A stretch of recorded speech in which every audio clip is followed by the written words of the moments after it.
భారీ వర్షాన్ని సైతం లెక్క చేయకుండా కొండగట్టు గిరి ప్రదక్షిణ కొనసాగింది. ప్రతి పౌర్ణమికి నిర్వహించే గిరి ప్రదక్షిణలో భాగంగా చేపట్టిన ఈ గిరి ప్రదక్షిణ ప్రారంభానికి ముందు నుంచే భారీ వర్షం కురుస్తోంది.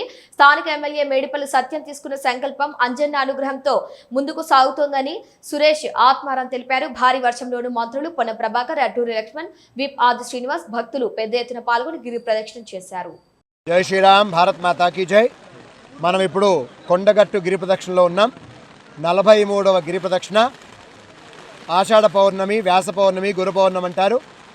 ఏదైతే లోకల్ ఎమ్మెల్యే మేడిపల్లి సత్యం గారు వర్షం కోసం అన్నదాత సంతోషంగా ఉండాలి, చెరువులు నిండాలని చెప్పి సంకల్పం తీసుకున్నారో ఆ సంకల్పం సాకారంలాగా కనబడుతుంది. నిస్సందేహంగా అంజన్ అనుగ్రహం, బ్రహ్మాండంగా వర్షం పడుతుంది.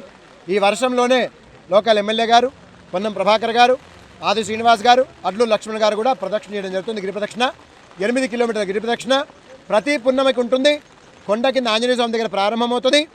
దాదాపు 8 కిలోమీటర్లు 2.5-3 గంటల్లో పూర్తవుతుంది.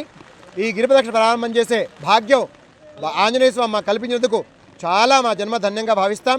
మీకందరికీ కూడా ఈ యొక్క మీడియా మాధ్యమం ద్వారా సాదర స్వాగతం తెలియజేస్తూ దేశాన్ని, ధర్మాన్ని, దేవాలను రక్షించుకుందాం, కలిసి నడుద్దామని మళ్ళొకసారి తెలియజేస్తూ అందరికి శుభం జరగాలి.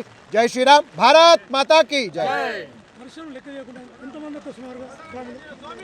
వర్షం లెక్క చేయకుండా ఇప్పటికి కూడా కనీసం 10 నుంచి 15,000 మంది భక్తులు, ఒక 20,000 దాటిందని మనకి మీడియా ప్రతినిధులు చెప్తున్నారు. ఎందుకంటే ఒకే దగ్గర ఉన్నారు, వాళ్ళు చూస్తున్నారు, గమనిస్తున్నారు.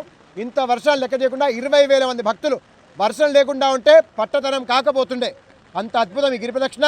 ఈ గిరి ప్రదక్షిణకి ఈరోజు పిలిపించిన ఆ లోకల్ ఎమ్మెల్యే గారికి మేము చాలా శుభాశీర్వాదాలు తెలియజేస్తా ఉన్నాం. జై శ్రీరామ్, భారత్ మాతాకి జై.